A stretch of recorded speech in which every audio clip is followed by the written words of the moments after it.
This episode of Cell and Gene, the podcast, is brought to you in partnership with Thermo Fisher Scientific, a pioneer in the development of groundbreaking plasmid solutions. For labs seeking to scale up plasmid purification, Thermo Fisher recommends the Kingfisher Plasmid Pro Maxi Processor, a fully automated benchtop instrument with a press-and-go design that eliminates setup, centrifugation, and pipetting, reducing errors in sample preparation. Additionally, the Mag Max Pro high-throughput no-spin plasmid purification kit automates lower-volume plasmid DNA purification, saving time and enabling scalability. Trust Thermo Fisher to streamline and enhance your plasmid purification processes.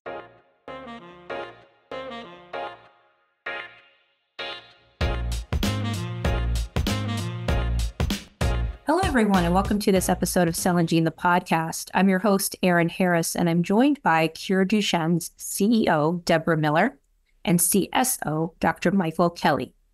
CureDuchenne is a nonprofit organization and is recognized as the global leader in research, patient care, and innovation for improving and extending the lives of those with Duchenne muscular dystrophy. So, Debra and Michael, thank you so much for being here today. Thanks for joining me. Thank you for having us. Absolutely. So, Debra, I suppose we'll start with you. For listeners who may need an explanation from some of the experts, what is Duchenne muscular dystrophy or DMD? And what would you say are the unique needs of the person living with DMD and their families and caregivers? So Duchenne muscular dystrophy is a progressive muscle disease. It occurs because of a missing protein called dystrophin, which is caused by a mutation on the dystrophin gene, which is the largest gene in the body. And so there's multiple mutation points on that gene. So there's probably over 3,000 different mutations that need to be addressed. Usually the boys, and it affects primarily boys, are diagnosed between 3 and 5 years old. Recently, because of more awareness and hopefully newborn screening, we'll start catching these guys earlier. But by the time they're anywhere between 10 to 15 years old, they lose the ability to walk and are confined to a wheelchair. And it really is a progressive disease. And historically, the life expectancy has only been about 18 years old. And most of the young men succumb to heart failure because the heart is a muscle. And that is usually the cause of death. Since we've founded CureDuchenne over the past 20 years, along with the work of so many people, the life expectancy has extended about 10 years. And so you do see young men living into their 20s and 30s, and occasionally beyond that. But usually by the time they're in their 20s, they're pretty much confined to a wheelchair and are moving into relying on ventilation. Okay, thank you. And Michael, I would love to hear from you from the science side of things, if you will. From your perspective, talk to us a little bit about Duchenne muscular dystrophy, and from your perspective, what are the needs of not only the patient but the families and caregivers of the DMD patient? Yeah, let me also echo some of the Debra's points to kind of expand upon it. Like, the needs are early intervention. This is a disease that starts to see decline in boys until it's 5 or 6 years of age. And so we need to identify that population and be able to treat them early. And clearly, the disease is caused by the loss of a single protein, dystrophin. So dystrophin restoration therapies are a central core theme of what we're trying to do. There's a number of ways to do that, and one of them is obviously a new drug that's just been approved, ELEVIDYS, which is a micronized form of the gene, roughly about a third the size of the normal life of dystrophin, then is delivered into the muscle using an AAV.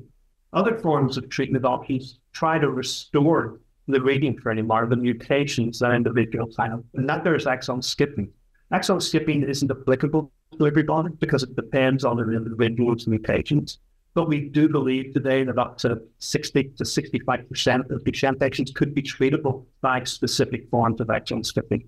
So we funded research in order to advance those gene therapy products. There's a number of companies that are active in this stage who will approve them. and improve the technology behind exon skipping. And while we recognize there's an enormous unmet need, there's some other approaches in there that are really important. Ways to prevent the constant chronic inflammation that results from the loss of muscle, ways to regenerate muscle, ways to reduce fibrosis. So the ideal therapy, starting very early in life, is one where there's a combination of approaches to try and treat this disease like one. Okay, thank you.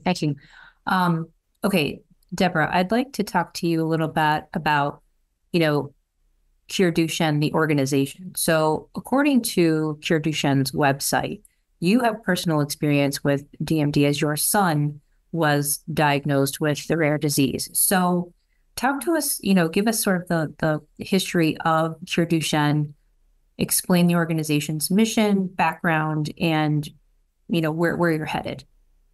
Sure. I could talk about my son for quite a while, but I'll try and be brief here. Our son Håkon was diagnosed with Duchenne when he was almost 6 years old, and we've been on the typical 2-year diagnostic odyssey where we went from doctor to doctor trying to figure out what was going on with him.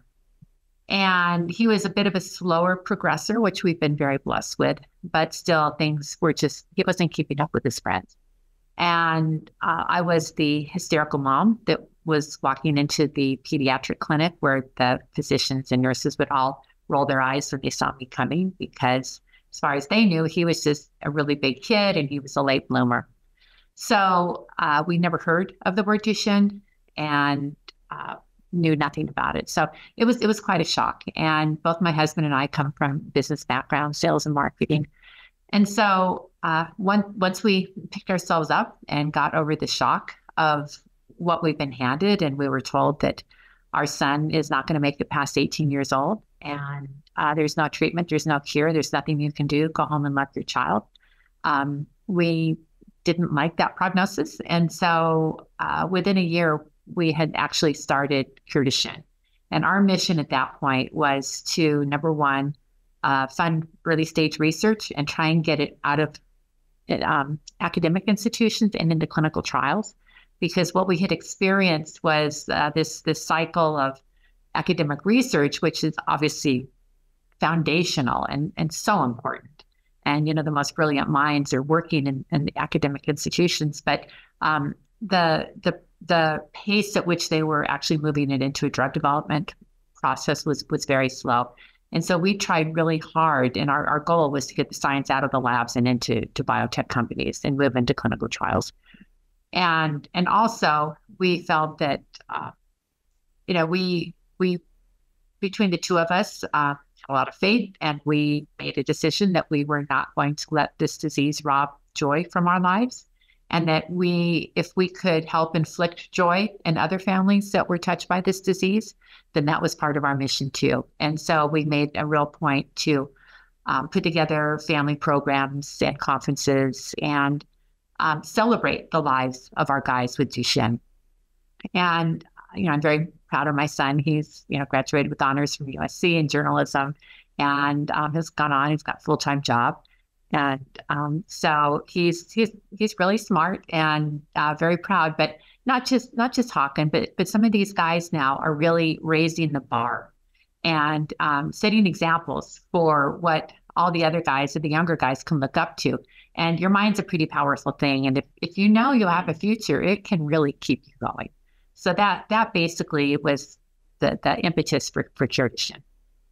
Oh, what a wonderful story. And so many patients with DMD, you mentioned, of course, it mostly afflicts boys, but anyone living with it, providing a real shot at a future. So everyone, I'm sure, listening, whether they're on the biotech side or even perhaps patients, are very, very happy that you and your husband created CureDuchenne.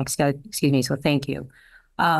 Michael, from the Chief Scientific Officer of CureDuchenne, what is your role there and what are you looking to do for the future of the organization? So I've been with Debra and the team for 15 years. And my role really is to identify the types of research that we believe can move forward. and put significant resources, both financial and human resources behind that. The organization brings with that there deep domain knowledge and expertise about how to develop drugs within this space. We bring information about the non-clinical standard assays to lead you up to an IND. Our clinical trial design, the patient recruitment. And so we feel that we're a one-stop shop beyond financing, but as I say, deep expertise in this here space. And with a network of KOLs, all of that there is an important component of what CureDuchenne brings. And seriously, what companies are looking for. It's why they come to us for looking for that, they're supporting. And the success of that, just to add on the back of what Debra said earlier, we've provided an enormous amount of hope to the community.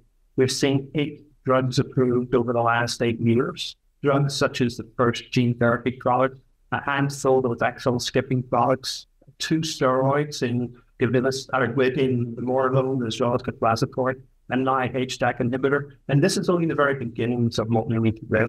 We recognize that these were important advances from a scientific perspective, but drug development in a new therapeutic area is long, slow, and arduous. And so the best is yet to come. We're looking at this space where the next generation of exon skipping drugs are in late stage clinical trials. And the next wave of innovation for gene therapy is to move from the micronized form of the gene to mid-sized gene. And we're expecting that work that we funded to enter the clinic over the next couple of years. So it's beyond just hope of what Debra talked about. We see real examples of moving a therapeutic pipeline and continuing to address the gaps and the opportunities that are in there. Good. Okay, thank you. And we'll touch on that a little bit more too, kind of from the innovator and biotech side, what's to come.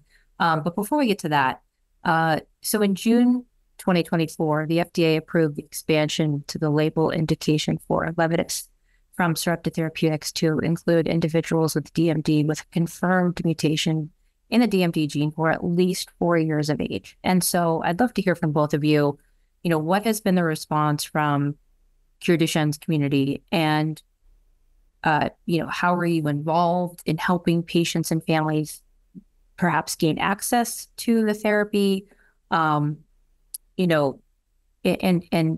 overall, what about patients younger than 4 years old?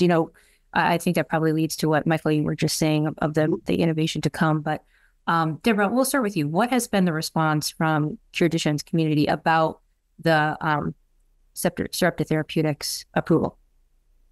So I would say that the first reaction was just really surprised that they got such a broad approval. It was kind of a betting game for a long time leading up to that approval. I would say from the Duchenne community, especially the families, were excited about this. What our families need are choices. As we mentioned already, this is not a one-size-fits-all solution. That there are, boys and young men who have mutations that are not going to be amenable to exon skipping. There are a lot of boys and young men that have pre-existing antibodies to the virus and that will not be eligible for this. So I think there's a great excitement. I think that there's also, this is transpired slowly over the past several years as boys have been going through not only the Pfizer trial, but also the Sarepta trials. And I think that the community has become very sober in terms of what our expectations are from a microdystrophin. We, in the early stages, we're all thinking this is the silver bullet. It's one and done, and we're going to get our boys dosed, and that's it. It's the end of Duchenne. And there is really no way to end Duchenne because of novel mutations that are always coming up, even for women that are not carriers like myself. So I think it's a lot of excitement. We believe that the family should have a choice. They should have as many choices as possible, and this is one choice within the quiver. And so we just need a lot of arrows to be able to pull out and target particular mutations, particular arrows, or particular ages, and make sure that the families are well educated. And that's where we consider our position is we funded Sarepta very early on as a company in 2010. And right now what we see our responsibility is really, Mike has what we call our one-on-one meetings where he meets with families all the time to go over the entire landscape because it is confusing. And sometimes once you start going through the process of elimination in terms of their age and their physical status and their mutation and antibodies and everything, it starts becoming a lot more clear to the families about which road they want to go down. And you talked about access, and we'll see how that plays out. Will payers pay for the older boys when they just have when it's just accelerated approval? And so we don't know yet. It's still too soon to find out. One of the solutions I think that we've come up with is about a year and a half ago, we funded our first CureDuchenne clinic outside of Dallas, Texas. And this was a physician that had a mission and a passion to treat neuromuscular patients, no matter whether they spoke English, whether they had insurance, whether they could pay anything at all.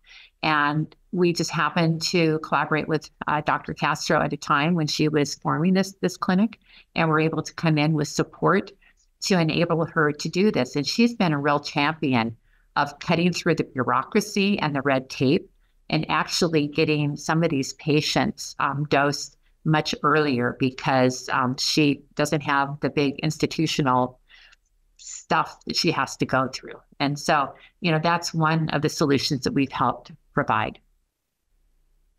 Yeah, let me add on to what Debra said, because it is an important question. I think that the way I would begin is by congratulating everybody that was involved in the approval of ELEVIDYS, with the company and the patients that participated in all of those trials. ELEVIDYS is a breakthrough product, and I welcome it onto the arsenal of drugs that we've got in order to treat this disease. But we know that it's limited, and it's limited in its therapeutic reach. We didn't wait until the FDA approved the drug before we recognized certain limitations that were in there.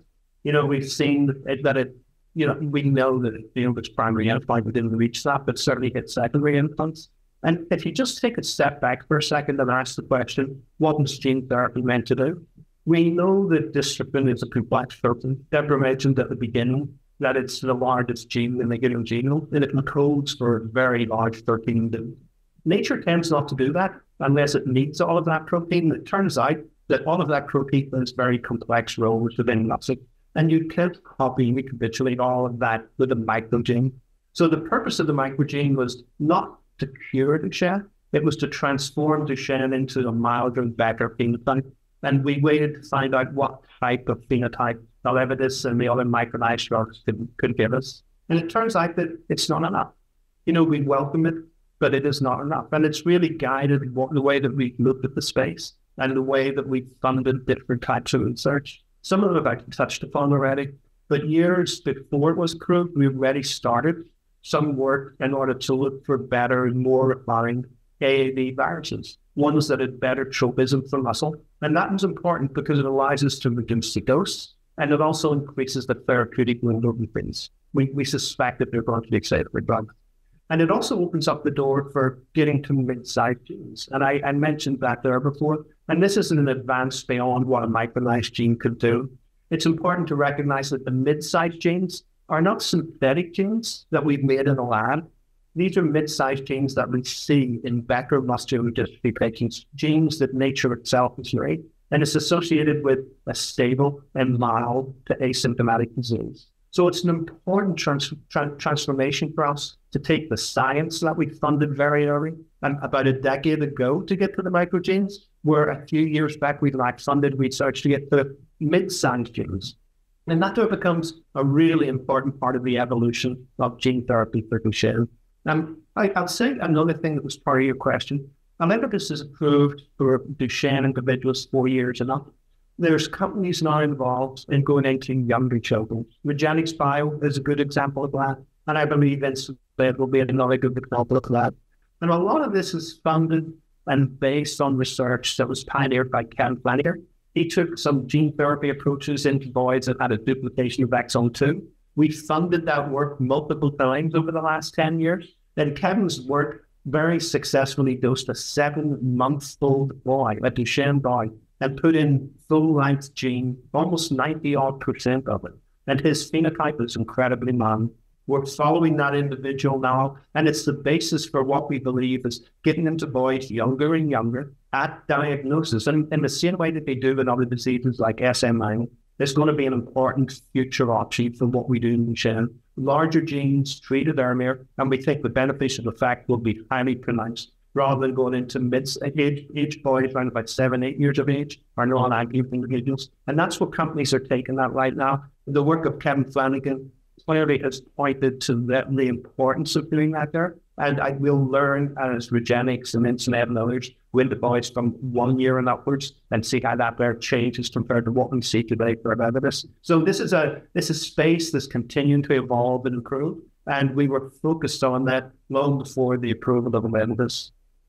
So I happen to be a little biased since my son is 27 years old, but that is another area that we are putting a lot of focus on as we celebrate the extended lifespan of these guys and young men. We need to really start focusing on treatments that will benefit them and address diaphragm, breathing, cardiac, bone, a lot of other issues that come with this disease. And we certainly will continue to focus on research for that, as well as clinical care for older patients, because this generation of doctors, nobody was taught to be an adult Duchenne doctor because we didn't have adult Duchenne patients prior to that. So it's a new frontier.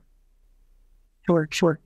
That sort of leads into my next topic that I want to talk through. So we know that CureDuchenne is a robust resource and advocate for the patient. And from the development side, there are like we've talked about here, there are other companies developing therapies for Duchenne muscular dystrophy.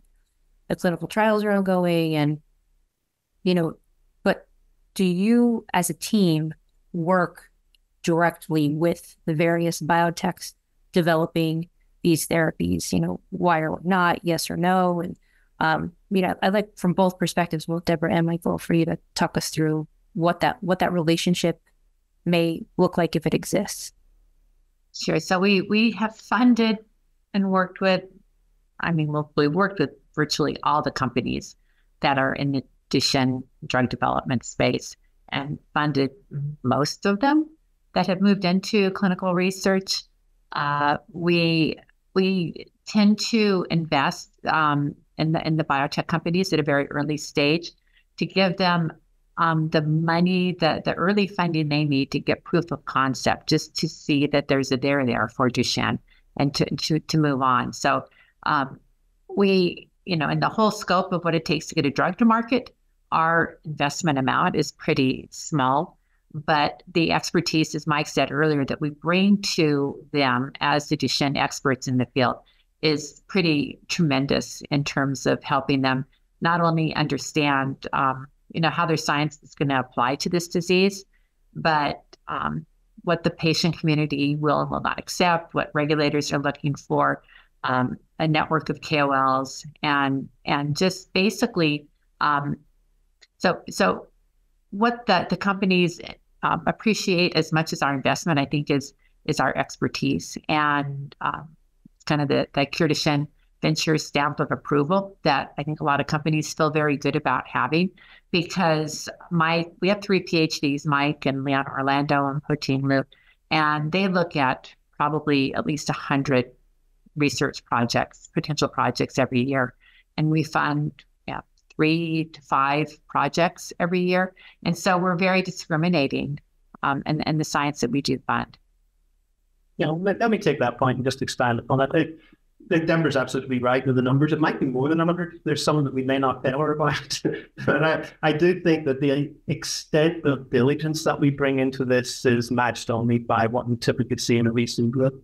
We look at projects and potential projects, not through a lens of where they are today, but a lens of where they're going to be in 2 or 3 years' time. But if they enter the clinic, because the clinical landscape is changing with approved drugs. And as these effective approved drugs really become launched, the phenotype out there alters slightly. So it's how we run clinical trials in an environment where the patients themselves are changing independent of whatever the landscape therapeutically may look like.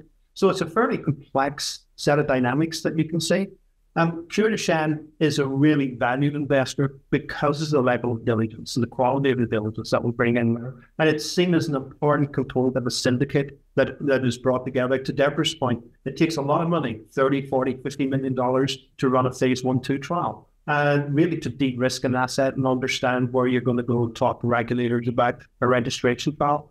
Our diligence, along with the syndicates that we're part of, allow us in the early days to be part of the scientific boards or even the board itself. And that allows us to bring our experience to guide companies so that they can really think and focus on the fastest and most efficient ways of moving forward into development. Thanks. Okay. Before I let you go, I do have one final question for both of you, which is, given Cell and Gene, the podcast's audience, what advice, recommendations, feedback, do you have for companies developing therapies for Duchenne? I would say that there's still a great unmet need and that there's a lot of room for next generation drugs, whether it be gene therapy, antifibrotics, cardiac, exon skipping. We've come a long way, but we still have a long way to go. And I'll use an example that we funded a few exon skipping companies very, very early on, including Sarepta. And we saw some tiny bit of dystrophin restoration. And it's not enough to really make a huge difference, but it was enough for the scientific and business community to say, we can create something out of nothing. We can put a drug in where there is no protein and induce it to happen. And so I think it's like, every great painting starts with one brushstroke. And I think, science is such an evolving situation where you don't get to the second and third generation of drugs until you start with the first. And so I think that we've got a really good start. And I think we have proof that we can truly, come a long way to curing this disease. So what I would say to drug developers and scientists is there's a lot of room to take what we've learned and the infrastructure that we have built in the Duchenne community and research community and clinical community to really keep leapfrogging technology over what we have now until we get to something where when the diagnosis is given to a young boy, the family just says, that's awful, but that's okay because, we're going to have a wonderful life. Yeah, let me add a little bit onto Debra's. My short answer is come talk to us. We're experts in this space. I think that to the untrained eye looking from the outside, Duchenne research looks very, very busy. Lots of different companies, lots of different approaches. Now, we're nowhere near finished. The results that we've got on the approved drugs really show that there's an enormous amount of headspace there for improvement. And we're looking for technologies that can do that. From a science perspective, there is an enormous amount of good pharmacological tools in cargo out there that we can exploit and use in order to really attack this gene from lots of different ways. But the limitations that we've got are delivery. We're thinking beyond AAV right now in other ways, particularly non-viral delivery and ways to actually target muscle specifically. That kind of still broad implications, not just for Duchenne and Becker patients, but for lots of neuromuscular disease. So the answer of come talk to us, we can explain essentially what the speed looks like from a trained perspective and where the gaps, where the opportunities, where the funding is needed. And there is an enormous amount that one can do in here, with such types of technology that can actually exploit just some of the things that I talked about. All right. Thank you, Michael. And that's a wrap for this episode of Cell and Gene, the podcast. Thanks again to CureDuchenne's Debra Miller and Dr. Michael Kelly. And thanks to you for tuning in. Subscribe wherever you get your podcasts, and we'll talk to you soon.